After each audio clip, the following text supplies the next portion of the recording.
bertemakan transformasi ekonomi berkelanjutan dan inklusif melalui pemerataan pembangunan dan peningkatan kualitas SDM.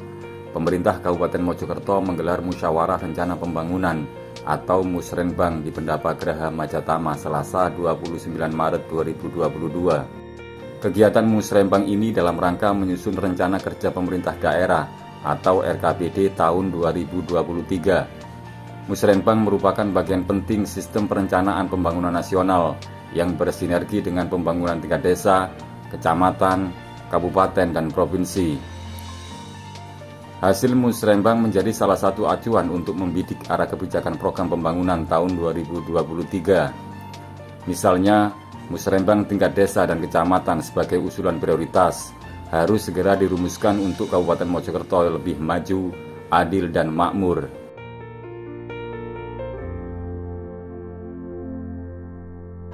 Prioritas yang utama kita melakukan pemulihan ekonomi sebagai pemulihan dari berbagai dampak COVID-19 yang ini ditunjang dengan pemerataan dan penguatan infrastruktur di segala bidang seperti itu. Ada 7 prioritas tadi apa aja Bu yang diantaranya? Secara garis besar, 7 prioritas tersebut sudah saya sampaikan dalam kesimpulannya tadi. Jadi kita mengupayakan pengembalian ekonomi. Jadi tidak hanya berupaya supaya ekonomi ini kembali, tetapi juga tumbuh. Seperti yang saya sampaikan tadi, di tengah-tengah situasi yang sekarang ini semuanya dalam masalah, tidak hanya di negara kita, tetapi juga di global, di dunia. Makanya kita benar-benar dalam anggaran tahun 2023 ini harus fokus. Jadi terkait dengan pemulihan ekonomi, semuanya difokus pemulihan ekonomi yang mana. Nah, ini harus ada pemetaan yang jelas sehingga nanti intervensinya itu juga fokus.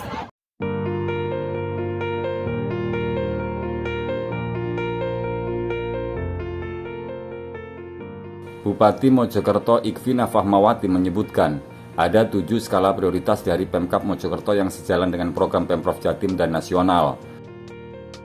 Pertama, pemulihan ekonomi kerakyatan melalui nilai tambah ekonomi sektor usaha mikro, agrobisnis, agroindustri, dan pariwisata. Kedua, pembangunan ekonomi wilayah melalui pemerataan hasil-hasil pembangunan. Ketiga, peningkatan SDM unggul yang sehat, cerdas, dan terampil yang dilandasi nilai-nilai keislaman dan ketakwaan. Keempat, pembangunan kebudayaan dan pelestarian nilai-nilai budaya lokal. Sementara yang kelima adalah meningkatkan kualitas layanan dasar infrastruktur. Keenam, pemantapan daya dukung dan sumber daya alam dan pelestarian lingkungan hidup. Serta yang terakhir adalah peningkatan kondusivitas keamanan dan kualitas layanan publik. Bupati Ikvina menambahkan, efisiensi di berbagai sektor harus dilakukan dengan memperhatikan aspek kemampuan keuangan daerah, sehingga tidak ada lagi kegiatan tak jelas yang membebani anggaran daerah dan kemampuan mendukung peningkatan serta pemulihan ekonomi di tengah pandemi COVID-19. Dari Pemkab Mojokerto, Khudori Aliando, RMTV melaporkan.